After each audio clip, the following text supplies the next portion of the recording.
नमस्कार, मेरा नाम डॉक्टर जेपी दादीच है। मैं फोर्टिस एस्कॉर्ट्स हॉस्पिटल जयपुर में नवजात शिशुओं के विभाग में कार्यरत हूँ।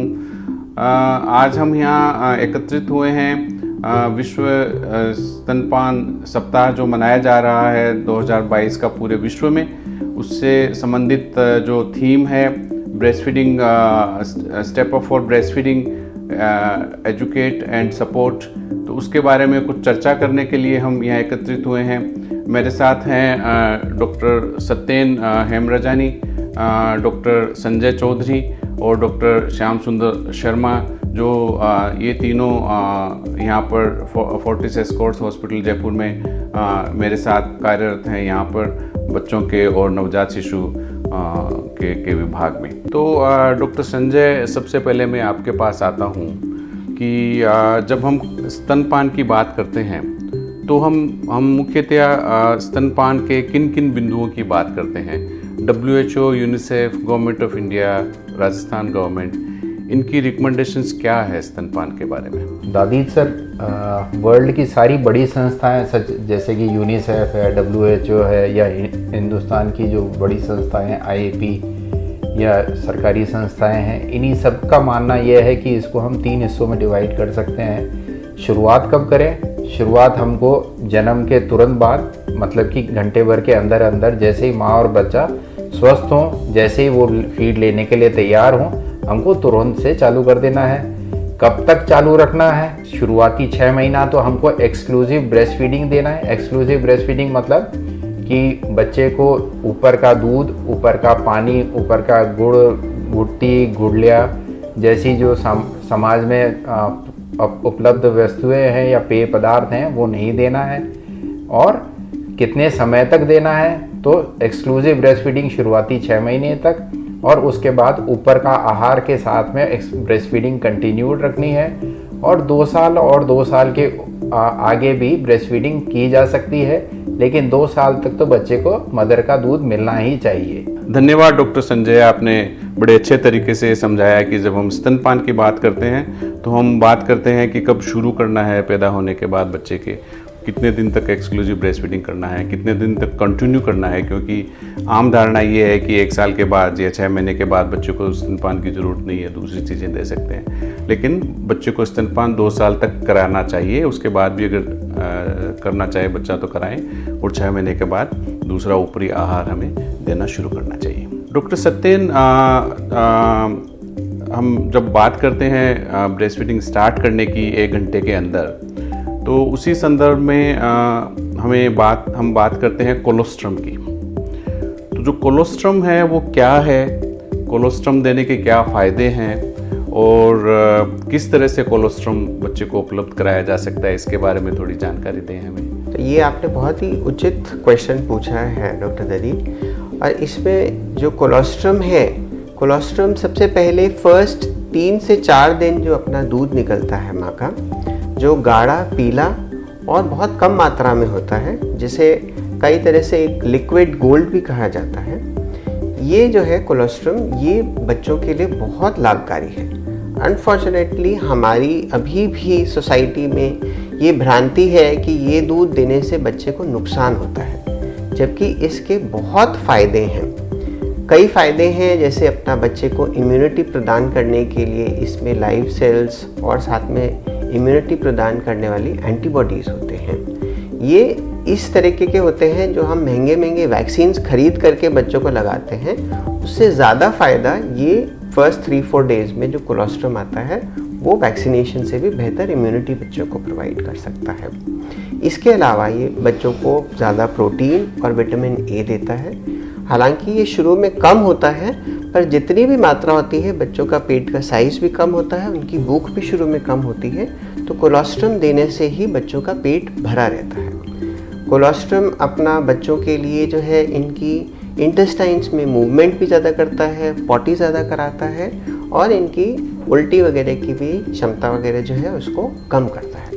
तो इसके काफ़ी लाभ हैं और ये किसी भी तरह से व्यर्थ नहीं करना चाहिए। सभी माताओं को कोशिश करनी चाहिए कि कोलोस्ट्रम ज़्यादा से ज़्यादा बच्चों को दिया जाए। आपने बात की कि कुछ लोग हैं वो कोलोस्ट्रम को जैसे एक्सप्रेस करके और फिर उसको डिस्कार्ड कर देते हैं कि इससे बच्चा बीमार हो सकता है। वो बात सही नहीं है, बल्कि ये बच्चे के स्वास्थ्य के लिए बहुत ज़्यादा आवश्यक है कि बच्चे को कोलोस्ट्रम मिले। Thank you. डॉक्टर श्याम, अब मैं आपके पास आता हूँ। जब हम स्तनपान की बात करते हैं तो पिछले कुछ सालों में बहुत सारी रिसर्च ऐसी आई है जो हमें ये बताती है कि ये केवल बच्चे का भूख मिटाने का ही साधन नहीं है। केवल जो ब्रेस्ट मिल्क होता है और जो ब्रेस्ट फीडिंग की प्रोसेस है उसके कारण से बच्चों में बहुत सारे स्वास्थ्य और डेवलपमेंट के फ़ायदे भी बहुत सारे हैं। तो वो फ़ायदे क्या क्या हैं, आप ज़रा हमें बताएं। दादीज सर, आपने बहुत अच्छा क्वेश्चन पूछा है। देखो, जब भी ब्रेस्ट मिल्क की बात आती है तो उसके एक्चुअली अनगिनत फ़ायदे हैं, हम जिनको कि काउंट नहीं कर सकते एग्जैक्टली, बट यस मैं अभी समराइज़ करूँगा कि उसके जो मेनली क्या क्या फ़ायदे हैं। पहले तो हमें ये जान लेना चाहिए कि माँ का दूध बच्चे के लिए पहले 6 महीने में स्पेशली अमृत के समान होता है। तो हमें किसी भी कारण से मतलब उसको बच्चे को उससे दूध से दूर नहीं रखना चाहिए। और माँ का दूध जो पहले 6 महीने में होता है वो उसका क्या है कि पूरा खाना होता है, मतलब इसको ऑप्टिमल न्यूट्रिशन कहते हैं। मतलब इसमें क्या है, सभी तरह के पदार्थ लाइक प्रोटीन्स है, फैट है एंड जो एलिमेंट्स होते हैं वो प्रचुर मात्रा में होते हैं। और ये हमेशा जेस्टेशन के हिसाब से फिक्स रहते हैं कि जो प्रीमेच्योर बेबीज़ होते हैं उनका जो उन मदर्स का मिल्क का कंपोजिशन जो होता है वो अलग तरह से होता है, और जो टर्म बेबीज होते हैं उनके माताओं का दूध अलग तरह से होता है जो एज के हिसाब से डिसाइड होता है और उनके लिए चीज़ें प्रचुर मात्रा में प्रदान करता है। दूसरा, इनका जो बच्चे एक्सक्लूसिव ब्रेस्ट फीडिंग पे रहते हैं उनका IQ बहुत स्ट्रॉन्ग होता है। जिन बच्चों को हमने एक्सक्लूसिव ब्रेस्ट फीड करवाया है वो बेबीज़ जो होते हैं उनके अंदर क्या है कि बिकॉज ऑफ मिल्क के अंदर एंटी इन्फेक्टिव प्रॉपर्टीज़ होती है तो वो बीमारियों से दूर रहते हैं, स्पेशली लाइक डायरिया जो होते हैं अर्ली एज में, या फिर श्वास से रिलेटेड जो बीमारियां होती हैं उनके फ़ायदे होते हैं इसमें। एंड दूसरा जो एटोपिक डर्मेटाइटिस, उसमें भी कई शोध पत्रों में बताया गया है कि ये उसमें फ़ायदेमंद होता है। तो और जो बच्चे क्या है मदर्स की मीट दूध पे रहते हैं एक्सक्लूसिवली, उनका इन फ्यूचर अपन कहते हैं फ्यूचर वेलबींग भी उन बच्चों की अच्छी होती है। आपने जैसे कहा कि ये ऑप्टिमल न्यूट्रिशन है, इसमें सारी चीज़ें होती हैं जो बच्चे को उस टाइम ग्रोथ एंड डेवलपमेंट के लिए चाहिए होती है। तो शुरू के 6 महीने में और किसी भी चीज़ की आवश्यकता नहीं होती है। वैसे ही क्योंकि इसमें ब्रेस्ट मिल्क में बहुत सारे एंटीबॉडीज़ और बहुत सारे ऐसे एंटी इन्फेक्टिव फैक्टर्स होते हैं जिसके कारण से बच्चों में इन्फेक्शन को प्रिवेंट करने का वो काम करते हैं। एक तरह से वो पैसिव इम्यूनिटी प्रदान करते हैं। इसीलिए कहते हैं कि ब्रेस्ट फीडिंग जो है वो फर्स्ट इम्यूनाइजेशन है बच्चे का, कि जब तक बच्चे की अपनी इम्यूनिटी डेवलप हो तब तक वो एंटीबॉडीज़ बीमारियों को रोकने के काम आती है। और जैसे आपने बिल्कुल सही कहा कि इनकी IQ भी ज़्यादा होती है। जो ब्रेस्ट फेड बेबीज़ होते हैं वो उनकी स्कोलेस्टिक परफॉर्मेंस ज़्यादा अच्छी होती है, उनकी बाद में लेटर ऑन लाइफ में अर्निंग भी ज़्यादा होती है। ये सारी चीज़ें साइंटिफिकली प्रूव्ड हैं, अब वो सारी रिसर्च हो चुकी है और सारी पब्लिश्ड रिसर्च है। डॉक्टर संजय, मैं आपके पास वापस आऊँगा। जैसे डॉक्टर श्याम ने अभी बताया कि बच्चों में क्या क्या फ़ायदे हैं स्तनपान कराने के, वैसे ही बहुत सारी रिसर्च पब्लिश हुई है जिसमें माताओं को जो फ़ायदे होते हैं स्तनपान कराने से उनके बारे में बताया गया है। तो थोड़ा सा प्रकाश डालिए इन पर कि भी कौन कौन से फ़ायदे हैं। जैसे डॉक्टर श्याम ने हमें बताया कि बच्चों को निकट और दूरगामी सब बहुत तरह के लाभ हैं, वैसे ही माताओं को भी दूध पिलाने से, अपना स्तनपान कराने से तुरंत और दूरगामी बहुत फ़ायदे मिलते हैं। तुरंत फ़ायदों में से अगर अपन गिने तो माताओं का जो ब्लीडिंग की रिस्क है, तुरंत बाद में जो ब्लीडिंग होती है जस्ट आफ्टर डिलीवरी, वो काफ़ी कम हो जाती है। जो कुछ ऐसे हार्मोन्स रिलीज़ होते हैं फीडिंग के दौरान जिससे कि वो ब्लीडिंग की रिस्क कम करते हैं। लंबे समय में मदर को अपना जो प्री प्रेगनेंसी जो वेट गेन किया होता है, 8 से 10 किलो का जो वेट गेन हुआ होता है प्रेगनेंसी के दौरान, वो वापस प्री प्रेगनेंसी लेवल तक लाने में मदद करता है। कुछ बीमारियां हैं जिनमें से कुछ तो कैंसर जैसी बीमारियां हैं जिनकी जो फ्रीक्वेंसी है वो ब्रेस्ट फीडिंग से कम आ सकती है, जिसमें ओवेरियन कैंसर और ब्रेस्ट कैंसर ऐसी 2 कैंसर्स हैं जो कि महिलाओं को बहुत कॉमन है और उनकी नंबर्स कम लाए जा सकते हैं। तो ये कुछ ऐसी तकलीफ़ें हैं जिनकी वजह से मदर को ब्रेस्ट फीडिंग से काफ़ी लाभ होगा। विशेष रूप से जैसे आजकल माताएं अपने शरीर के वज़न वगैरह के बारे में बहुत ज़्यादा चिंतित रहती हैं कि जैसे वज़न कैसे कम करें प्रेगनेंसी के बाद में। तो जो प्रेगनेंसी में एक्स्ट्रा वेट जो पुट ऑन करती हैं मदर्स, तो अगर वो स्तनपान कराती हैं तो जैसे करीब 500-600 ml मिल्क एक दिन में 24 आवर्स में उनके शरीर से निकलता है। और जैसे हम माने कि 100 ml में 65 कैलोरीज होती हैं, तो करीब 300-400 कैलोरीज वो केवल स्तनपान करा के अपना खर्च कर सकती हैं शरीर का। और वो जो एक्स्ट्रा वेट जो उन्होंने पुट ऑन किया है वो स्तनपान करने से वो बड़ी आसानी से बिना कुछ किए उसको कम कर सकती हैं। तो ये बहुत सारे फ़ायदे। और फिर जो गंभीर बीमारियां हैं जैसे ओवेरियन कैंसर है या ब्रेस्ट कैंसर है, वो भी लेटर ऑन लाइफ में इन माताओं में कम होते हैं जो कि स्तनपान कराती हैं। डॉक्टर सत्येन, जब हम फ़ायदों की बात कर रहे हैं ब्रेस्ट फीडिंग की और ब्रेस्ट मिल्क की, तो आप हमें ये बताएं कि जो प्रीटर्म बच्चे होते हैं, अगर उनको अपनी माँ का दूध मिले, ब्रेस्ट मिल्क मिले, तो उनको क्या फ़ायदे होते हैं उनसे? उनको जैसे बाकी फ़ायदे तो सारे हैं ही, और एडिशनल क्या फ़ायदे हैं अगर प्रीटर्म बच्चों को भी अपनी माँ का दूध मिले? देखिए, प्रीटर्म बेबीज़ जो हैं वो नॉर्मल टर्म बेबीज़ से थोड़े से डिफरेंट होते हैं। उनकी बॉडी कई चीज़ों को पचाने में, दूध पचाने में, और कई अलग अलग तरीके की बीमारियां उनको झेलनी पड़ती हैं अपना। साथ ही कई बार उनको माँ से दूर भी रहना पड़ता है। तो जो ब्रेस्ट मिल्क है वो एक तरीके से टेलर मेड है अपना, जिसका मतलब होता है कि हर बच्चे के लिए वो अलग तरीके का दूध आता है अपना। तो जो प्रीटर्म मिल्क होता है उसमें प्रोटीन्स वगैरह ज़्यादा होते हैं अपने, और कई ऐसी चीज़ें हैं जो ग्रोथ फैक्टर्स वगैरह जो उनको आगे आने वाली कई बीमारियों से बचाते हैं। इसका प्रभाव अभी तक जैसे देखा गया है तो सबसे पहले इन्फेक्शन से प्रीटर्म बच्चे ज़्यादा ग्रसित होते हैं। तो इन्फेक्शन से लड़ने की ताकत बढ़ाने की प्रीटर्म ह्यूमन मिल्क में ताकत ज़्यादा होती है। इनफैक्ट ये तक देखा गया है कि अगर कोई बच्चा नर्सरी में है और वहाँ पे कोई कीटाणु उसकी स्किन पे आ गया है, वही अगर बच्चा माँ के स्तन पे लगता है तो माँ का स्तन उस कीटाणु को भाप करके और कुछ ही दिनों में उसके अगेंस्ट, उस कीटाणु के अगेंस्ट एंटीबॉडीज़ बना करके भी अपने बच्चे को प्रदान कर सकता है। तो नर्सरी के भी जो इन्फेक्शंस हैं वो अगर अपन ब्रेस्ट फीडिंग कराते हैं तो कम हो सकते हैं। साथ ही इन बच्चों में दूध की अपच से कई बार पेट में सूजन हो जाती है, जिस बीमारी को नेक्रोटाइजिंग एंट्रोकोलाइटिस कहा जाता है, और ये काफ़ी सीवियर होती है जिसमें कई बार सर्जरी तक की, ऑपरेशन तक की ज़रूरत पड़ती है। तो ये नेक्रोटाइजिंग एंट्रोकोलाइटिस से भी कम करने के लिए सबसे अच्छा तरीका अभी तक एक्सक्लूसिव ब्रेस्ट फीडिंग अगर हम दे सकते हैं इनको, यही माना गया है। आँख के पर्दे की इनकी तकलीफ होना, जिसे हम रेटाइनोपैथी ऑफ प्री मैच्योरिटी कहता है, उसके लिए भी इनके ग्रोथ फैक्टर्स अपने यूज़फुल होते हैं। और साथ में कई बार ऐसे बच्चों की ब्रेन के अंदर की जो नसें होती हैं वो भी कमज़ोर होती हैं, जिसमें ब्लीडिंग हो जाती है। तो इसके भी रिसर्च अभी लेटेस्ट में यही आ रहा है कि माँ के दूध की 1 या 2 बूंद ही अगर उनके नाक में या मुंह में डाली जाए तो उससे भी अपना हेमरेज होने के भी चांसेस, या जो अपना ब्रेन के अंदर ब्लीडिंग होने के भी चांसेस कम होते हैं।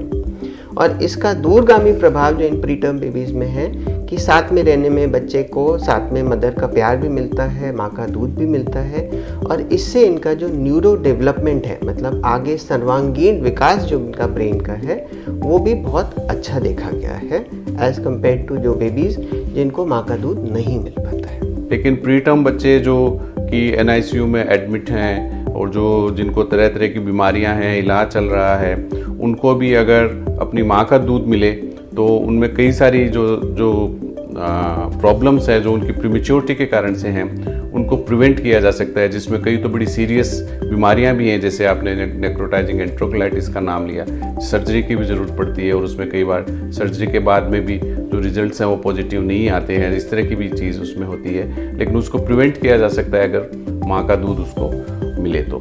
और बाद में जैसे न्यूरो डेवलपमेंट की आपने बात की कि ये केवल खुराक नहीं है बच्चे के लिए, ये बच्चे का सर्वांगीण विकास करने में उसकी मदद करता है। डॉक्टर श्याम, जैसे हम ब्रेस्ट फीडिंग की बात करते हैं तो अमूमन जैसे नॉर्मल डिलीवरी होती है तो उसके बाद तो तुरंत जैसे माँ को बच्चा और माँ दोनों एक साथ आते हैं और 1 घंटे के अंदर जैसे स्तनपान शुरू भी हो जाता है, जैसे लेबर रूम में या जहाँ पर भी माँ और बच्चा होते हैं वहाँ पर। लेकिन जब सिजेरियन से डिलीवरी होती है तो उसमें क्योंकि माँ का ऑपरेशन हुआ है तो तुरंत माँ और बच्चा कई बार साथ में नहीं आ पाते हैं। कई बार माँ की स्थिति ऐसी होती है कि एनेस्थीसिया से अभी रिकवरी नहीं हुई है और बच्चा है वो माँ से अलग है, या कि मान लीजिए बच्चा माँ के पास पहुँच भी जाता है तो कई बार माँ है वो उस स्थिति में नहीं होती है कि। तो आप ज़रा हमें ये बताएं कि अगर माँ डिलीवरी अगर सिजेरियन से हुई है तो उसमें स्तनपान कराने के लिए क्या क्या करना चाहिए ताकि वो माँ भी सक्सेसफुली ब्रेस्ट फीड करा पाए। हाँ सर, इसमें कई सारे चीज़ें होती हैं कि लाइक वैसे तो अपन को एक चीज़ का ध्यान रखना चाहिए कि फीडिंग जो ब्रेस्ट फीडिंग है एज वेल एज पॉसिबल होनी चाहिए। लेकिन कुछ जैसे जगह पे कहते हैं कि जैसे नॉर्मल डिलीवरी है, we should initiate breast feeding within half an hour and for any caesarean section the feeding should be started within 4 hours. But actually the single चीज़ यदि अपन जानना चाहें तो whether it is normal delivery और caesarean section, दोनों में ही हम कोशिश करें कि जितना जल्दी माँ का दूध दिया जाए बच्चे को उतना जल्दी देना चाहिए। एंड दूसरी चीज़ है कि अभी हम जो देखते हैं डे टू डे प्रैक्टिस में कि जिन मदर्स का ऑपरेशन से मतलब जो सिजेरियन सेक्शन से बेबी डिलीवर होता है उन्हें प्रॉब्लम्स तो रहती हैं, तो हमें देखना चाहिए कि like when mother comes out of anaesthesia तो उस कंडीशन में मतलब ये कि और मदर जब she is willing to give the breast feeding, in that case मतलब ये है कि हमें स्टार्ट कर देनी चाहिए। और इसमें इम्पोर्टेंट फैक्टर है कि इनको प्रॉपर एनकरेजमेंट मिलना चाहिए। इसके लिए हम जो देख रहे हैं हमारे यहाँ पे भी हमने एक लैक्टेशन कंसल्टेंट रखे हुए हैं, मतलब वो है जो हर मदर की काउंसलिंग करती हैं। और क्या है कि उसमें जैसे जो पोस्ट ऑपरेटिव डिलीवरीज होती हैं उनमें मदर को थोड़ा एक साइड को टिल्ट करके भी हम बेबी को लगा करके दूध पिला सकते हैं। कई बार ऐसा भी होता है कि उनकी इंस्ट्रक्शन है कि मदर को टिल्ट नहीं करना है, कि सुपाइन पोजीशन में उन्हें रहना है ड्यू टू एनेस्थीसिया, तो उस कंडीशन में हम एक पिलो का सपोर्ट ले करके और बेबी को उनके साथ में मतलब एक या तो लैक्टेशनल कंसल्टेंट उनकी हेल्प से या जो भी उनके साथ में हैं उनकी हेल्प से बेबी को ब्रेस्ट फीडिंग इनिशिएट करा सकते हैं। स्तन में जो दूध बनने की जो प्रक्रिया है वो तो दोनों तरह की माताओं में सेम ही रहती है, उसमें कोई डिलीवरी के तरीके से कोई फ़र्क नहीं आता है। बल्कि बहुत सारे संस्थानों में अब और जैसे हम NRP की बात करते हैं और तो जैसे हम रिससिटेशन की बात करते हैं और उसके जो गाइडलाइंस हैं, और बहुत सारे संस्थानों में अब जैसे ही LSCS से बच्चा डिलीवर होता है तो शुरुआत में एक बार इवन ऑपरेशन थिएटर में ही बच्चे को माँ की छाती से लगा दिया जाता है ताकि वो कुछ थोड़ी बहुत सकलिंग वहीं पर कर ले हैं। जैसे नॉर्मल डिलीवरी में तो करते ही हैं, जो डिलीवरीज ऑपरेशन से होते हैं उसमें भी इस तरह से बहुत सारे संस्थानों में अब करने लग गए हैं। तो इसका मतलब ये हुआ कि चाहे डिलीवरी किसी भी तरीके से हो, वो माताएं जो हैं ये थोड़ा उनको सपोर्ट ज़्यादा ज़रूरत है, जैसे आपने कहा लैक्टेशन काउंसलर की आवश्यकता है उनको, लेकिन वो करा सकते हैं ब्रेस्ट फीडिंग। तो डॉक्टर संजय, मैं अब आपके पास आऊँगा कि जैसे हमारी जैसे कुछ सामाजिक मान्यताएं होती हैं, कुछ भ्रांतियां होती हैं, कुछ बिलीव्स होते हैं जैसे जो कि बहुत सारे सालों से चले आ रहे हैं। जैसे तो बहुत से परिवार हैं वो जब बच्चा के जन्म के तुरंत बाद कुछ जन्म घुट्टी देते हैं या कुछ घासा देते हैं या कुछ इस तरह की चीज़ है वो बच्चे के मुंह में डालते हैं। तो आपका क्या विचार है इन तरीकों के बारे में? हाँ दादी सर, आपने बहुत उपयुक्त प्रश्न पूछा और प्रैक्टिकल प्रश्न पूछा, क्योंकि हम जो एक्चुअल सोसाइटी में देख रहे हैं, जो हम डे टू डे OPD में पेरेंट के साथ बात करते हैं तो ये पाते हैं कि उनके मन में इस चीज़ के लेकर बहुत भ्रांति है, कन्फ्यूजन है। वो अभी भी अपने घरों में बच्चों को ऊपर की कुछ चीज़ें दे रहे हैं, जन्म के तुरंत बाद देते हैं, जिनमें से कुछ नाम आपने लिए हैं, घुट्टी, घासा, गुड़लिया, चाय, कुछ तरह के दूध जिसमें से बकरी का दूध, इसमें ऊँट का दूध, तो बहुत अलग अलग जगहों में अलग अलग चीज़ें देते हैं। लेकिन जो साइंटिफिक बॉडी पूरी दुनिया में कहती है कि कोलोस्ट्रोम, जैसे डॉक्टर सत्येन ने बताया कि इससे बेटर पहला दूध नहीं है, तो हमको यही पेरेंट्स को बार बार समझाना है, उनको हम यही बताना है कि कोलोस्ट्रोम और बाकी चीज़ों में क्या फ़र्क है और उनसे होने वाले नुकसान क्या क्या हैं, उनसे होने वाली इन्फेक्शन की रिस्क कितनी ज़्यादा है, और कभी कभी गंभीर स्थितियों में आए बच्चों के बारे में भी उनको बताना है, जिससे कि वो ऐसा ना करें और अपने आसपास में जहाँ पे भी बच्चा पैदा हो उनके बारे में उनको जाकर के बताए कि ऐसा नहीं करना है।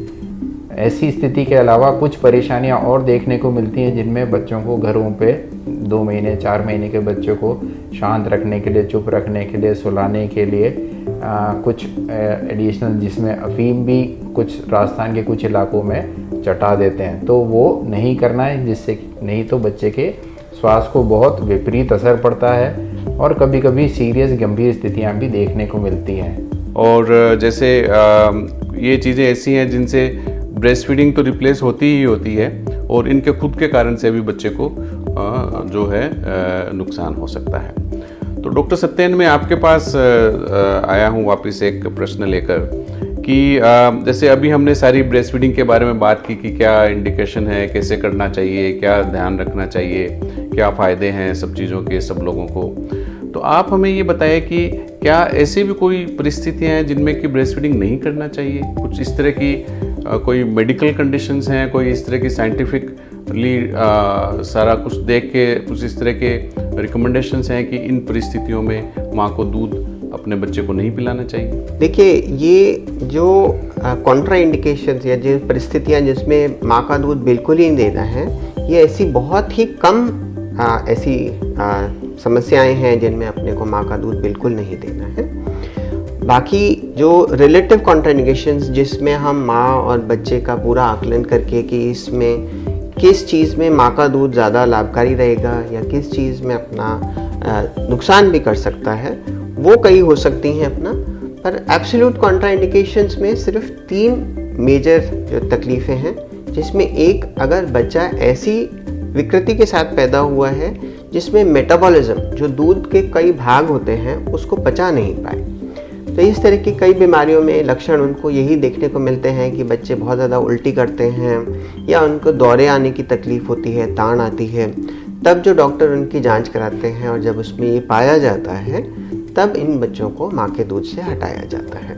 उस स्थिति में माँ का दूध उनके लिए विष के समान होता है, तो इसलिए इसे कॉन्ट्राइंडिकेटेड किया जाता है। दूसरी परिस्थिति है जब माँ ऐसी बीमारी से, जैसे कैंसर वगैरह की बीमारी से परेशान है और उसकी दवाइयाँ ले रही हैं, तो कई उसकी ऐसी दवाइयाँ होती हैं जो माँ के दूध में निकल करके और फिर वो बच्चे के लिए नुकसान कर सकती हैं, उसकी सेहत को भी। तो ऐसी एंटी कैंसर थेरेपीज़ के उसमें भी माँ को अपना दूध बिल्कुल नहीं देना चाहिए। तीसरे, कई ऐसे इन्फेक्शंस होते हैं जिसमें जो माँ के दूध पे लगाते ही अपना बच्चे को भी फैल सकता है। तो इसमें सबसे इम्पॉर्टेंट है हर्पीज सिम्प्लेक्स। ये हर्पीज सिम्प्लेक्स के लीजन्स अगर माँ के छाती पे हैं, अपना ब्रेस्ट पे हैं, तो उस स्टेज में बच्चे को लगाते ही ये बीमारी फैल सकती है, जो इसके दिमाग के लिए भी नुकसानकारी हो सकती है। तो इसलिए भी बेटर रहता है कि इस स्टेज में माँ का दूध नहीं दिया जाए। बहुत ही कम ऐसी परिस्थितियां हैं जिनमें कि मेडिकली इंडिकेटेड है कि ब्रेस्ट फीडिंग ना की जाए। बाकी सारी माताएं जो हैं अपने बच्चों को अपना दूध पिला सकती हैं। डॉक्टर श्याम, आपके पास मैं आऊँगा कि जैसे डॉक्टर सत्येन ने भी कहा कि कुछ परिस्थितियां ऐसी हैं जिनमें माँ का दूध नहीं पिलाया जा सकता। हालांकि उनमें से कुछ परिस्थितियां ऐसी भी हैं जिनमें कोई भी तरह का दूध नहीं पिलाया जा सकता है। जैसे जो मेटाबॉलिज्म वाली जो प्रॉब्लम्स हैं, उनमें सारे दूध जो भी हैं उनको स्पेशल फॉर्मूला ही हम देते हैं, जो मेटाबोलाइट वो नहीं कर सकते, पचा नहीं सकते, वो उसमें नहीं होना चाहिए, तो स्पेशल फॉर्मूला हम उसके लिए देते हैं। लेकिन जैसे जो रिप्लेसमेंट चीज़ें यूज़ की जाती हैं, अगर माँ का दूध नहीं मिल रहा बच्चे को, तो दूसरी चीज़ें दी जाती हैं। जैसे बहुत सारे दूध जैसे आपने गिनाए, जैसे जो एनिमल मिल्क हैं, जैसे गाय का दूध देते हैं, या जैसे आपने कहा कि ऊँट का दूध देते हैं, या और इसी तरह से कुछ कंपनियों के बने बनाए भी पाउडर भी आते हैं जो कि घोल कर पानी में और दिए जाते हैं। तो ये सब चीज़ें जो दी जाती हैं, इनके क्या नुकसान हो सकते हैं, उनके बारे में आप हमें थोड़ा सा बताएं। देखिए, इसमें जैसे अपन फार्मूलाज की बात करें कि फार्मूला फीडिंग होती है, वैसे तो ऑब्वियसली नुकसानदायक है ही, और कुछ हमारे पास ऐसी परिस्थितियां होती हैं कि वहाँ पे मतलब मदर का फीड हम नहीं दे सकते, वहाँ पे फार्मूलाज दे सकते हैं। लेकिन हमें इस बात को नहीं भूलना चाहिए कि जब ब्रेस्ट फीडिंग दी जाती है तो एक तरह से वो बेबी और मदर के बीच में क्लोज चेन होती है, मतलब टोटली स्टेराइल प्रोसीजर माना जाता है इसे। लेकिन यदि हम फार्मूला प्रिपरेशन की बात करें तो दिस इज़ ओपन चेन, और उसमें क्या है तो किसी न किसी पॉइंट पे अपन देखें तो वहाँ पे वीक लिंक रहती है कि कंटामिनेशन के चांसेस रहते हैं। तो जो बेबीज़ फार्मूलाज पे होते हैं वहाँ पे कंटामिनेशन के बिल्कुल चांसेस होते हैं, और उनको जैसे देखा जाए कि जैसे डायरिया हो गया या फिर जो एंटी इन्फेक्टिव प्रॉपर्टी जो मदर्स मिल्क में होती है एक्चुअली वो फार्मूलाज के द्वारा नहीं होती है। दूसरा एक और चीज़ है कि यदि मदर लाइक फार्मूला मिल्क को प्रीफर करती है और खुद के ब्रेस्ट फीड नहीं कराती है, तो एक जो नेचुरल कॉन्ट्रासेप्शन बोलते हैं पहले 6 महीने के लिए जब एक्सक्लूसिव ब्रेस्ट फीड दी जाती है, उस कंडीशन में जिसको लैक्टेशन अमीनोरिया और प्रेगनेंसी जो बोलते हैं वो एक्चुअली उसमें फेलियर हो जाते हैं, and there are chances of pregnancy also. And दूसरी चीज़ें हैं कि लाइक ऑब्वियसली लाइक फार्मूला महंगा होता है, तो एक बिलो मिडिल क्लास फैमिली ये अफोर्ड नहीं कर सकते, एंड ऑब्वियसली क्योंकि यदि उनके नुकसान में जाए तो बहुत सारी इश्यूज़ हैं लाइक एनवायरनमेंट पॉल्यूशन, जब फार्मूला प्रिपरेशन वगैरह होती है तो हम थोड़ा सा कहीं ना कहीं अपनी नेचर को भी मतलब डैमेज कर रहे हैं। तो ऑब्वियसली हम यही रिकमेंड करते हैं कि कम से कम जहाँ पॉसिबल है, जितना पॉसिबल हो, मदर्स मिल्क मतलब एक्सक्लूसिव ब्रेस्ट फीड की जाए। ओनली जैसे डॉक्टर सत्यन ने बताया कुछ कंडीशंस है कि वहाँ पे हम मदर्स मिल्क यूज़ नहीं कर सकते, में फार्मूला दे सकते हैं, मतलब या तो मदर्स मिल्क, सेकंड अपन फार्मूला प्रीफर करेंगे अदर देन एनिमल मिल्क से। वो कहते हैं कि 6 मंथ से पहले आप एनिमल मिल्क ना दें, उसमें फार्मूला यूज़ करें, उसके बाद में अगर हम चाहें तो एनिमल मिल्क भी यूज़ कर सकते हैं। हालांकि कुछ भारत सरकार की कुछ इस तरह की रिकमेंडेशंस भी हैं, जैसे जो HIV पॉजिटिव मदर्स के लिए नेको की रिकमेंडेशंस हैं वो बिलो 6 मंथ्स भी एनिमल मिल्क को रिकमेंड करते हैं। तो इसमें अभी और रिसर्च की आवश्यकता है कि उससे क्या फ़ायदे हैं, क्या नुकसान हैं। लेकिन हम आगे बढ़ते हैं अपने चर्चा में। तो डॉक्टर संजय, अब हम बात करेंगे कि जो एक माँ जो दूध पिला रही है, तो जो दूध पिलाने की प्रक्रिया है उससे संबंधित कुछ चीज़ें हैं जो कि जिसके बारे में सही जानकारी होना आवश्यक है उस माँ को। तो जब एक माँ एक पर्टिकुलर साइकिल में दूध पिला रही है तो क्या दूध का जो कंपोजिशन है वो क्या बदलता है कि जैसे मान लीजिए बच्चे ने दूध पीना शुरू किया तो शुरू के 5-7 मिनट में कैसा दूध आएगा, या कंटिन्यू दूध पीता रहेगा तो उसके बाद में कैसा दूध आएगा, क्या उसके जो दूध का जो कंपोजिशन होता है उसमें कोई बदलाव आता है? अगर आता है तो वो क्या बदलाव आता है? हाँ दादी सर, आपको जानकर के हैरानी होगी, माँ के दूध में शुरुआती दूध और बाद के दूध में भी काफ़ी परिवर्तन आता है, और वो भी एक टेलर मेड मिल्क है। शुरुआती दूध में बच्चे की प्यास मिटाने के लिए पानी का कंपोनेंट ज़्यादा होता है, और बाद वाले हिस्से में फैट कंटेंट ज़्यादा होता है, जिससे कि बच्चे की भूख को शांत किया जाए। तो ये दोनों दूध बच्चे की ग्रोथ के लिए इम्पॉर्टेंट है, उसके हाइड्रेशन के लिए, उसकी सटाइटी को रीच करने के लिए, उसका चिड़चिड़ापन को कंट्रोल करने के लिए बहुत ज़रूरी कंपोनेंट है। तो जब भी मदर ब्रेस्ट फीड कराती है तो एक ही तरफ से फीड कराए, जिससे कि उसको पहले वाला शुरुआती जो फोर मिल्क है जिसके अंदर मिल्क वाटर ज़्यादा है, और बाद वाला हाइंड मिल्क जिसके अंदर फैट ज़्यादा है, दोनों ही पूरी एक साथ पिलाए, तभी जा कर के दूसरी तरफ शिफ्ट करें अगर बच्चा और डिमांड कर रहा है तो। जैसे आपने बताया उसमें पानी ज़्यादा होता है, उसमें प्रोटीन ज़्यादा होता है, तो वो बच्चे की जो प्यास है उसको मिटाने के लिए ज़रूरी है, बच्चे की ग्रोथ के लिए जो प्रोटीन चाहिए वो उसको ज़रूरी है। और जो माँ अगर लगातार दूध पिलाती रहे, जो पीछे का दूध आता है उसमें फैट ज़्यादा होती है, जो कि बच्चे का वज़न बढ़ाने के लिए ज़रूरी है। कई बार ऐसा देखा गया है कि माँ थोड़ी देर एक साइड से पिलाती है, फिर दूसरी साइड से पिलाती है, तो उसमें आगे वाला जो दूध जिसको हम फोर मिल्क कहते हैं वो तो मिल जाता है, लेकिन आपको माँ ये भी कहती है कि दूध ठीक से पी रहा है, लेकिन बच्चे का वज़न नहीं बढ़ रहा होता है। तो वैसी स्थिति में ये हिस्ट्री लेके पूछा जा सकता है कि वो किस तरह से दूध पिला रही है, कि वो पीछे वाला दूध पिला रही है जिसको हैंड मिल्क कहते हैं, वो पिला रही है या नहीं पिला रही है। अगर वो नहीं पिला रही है तो उनको फिर ठीक से ये जानकारी देना आवश्यक है। तो डॉक्टर सत्यन, मैं जैसे डॉक्टर संजय ने भी बताया कि जो हम दूध स्तनपान की प्रक्रिया के बारे में बात कर रहे हैं और कैसे for milk and hind milk दोनों आवश्यक हैं, वैसे ही आप हमें बताएं कि जब माँ दूध पिला रही है तो क्या ये आवश्यक है कि वो एक पर्टिकुलर साइकिल में दोनों तरफ से दूध बच्चे को पिलाए, या कैसे करें, क्या करें? देखिए, ऐसा बिल्कुल भी आवश्यक नहीं है कि बच्चे को एक ही टाइम पे दोनों तरफ का दूध स्तनपान कराया जाए ना। ज़्यादातर बच्चों में अपने को जो मदर्स को ये करना है कि ऑल्टरनेट करें ना। जैसे डॉक्टर संजय ने बताया कि उसमें फोर मिल्क और हाइंड मिल्क होता है, तो दोनों ही बिल्कुल जाना। और मदर जैसे अपना लेफ़्ट साइड से अपना ब्रेस्ट अगर फीडिंग करवा रही हैं पहले, तो वो जब कम्प्लीटली एम्प्टी हो जाए उसके बाद भी अगर बच्चे की डिमांड है, बच्चा भूखा है और फिर वो कर रहे हैं, तब उसको अपने उस फीडिंग साइकिल में सेकेंड ब्रेस्ट को ऑफ़र करना चाहिए।